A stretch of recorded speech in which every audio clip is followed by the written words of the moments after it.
மகனும் விளையாடட்டும் என்றார்கள். ஆனால் பிரபு, நீங்கள் மன்னனான பிறகு எனக்கு கொடுத்த வாக்கை மறந்துவிட்டீர்களே. என்ன வாக்கு சீதா? நினைவில்லையா? என்னை மணக்கும் பொழுது கொடுத்த வாக்கு.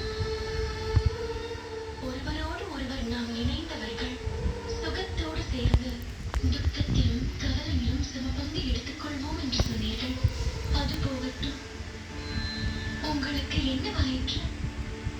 ஏன் உங்கள் முகத்தில் மகிழ்ச்சியை காணவில்லை? என்ன நடந்தது?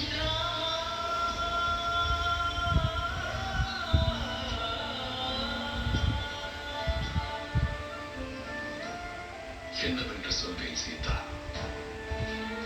காலமும் விதியும் என்னை மிகவும் சோதிக்கின்றது. அவற்றை நான்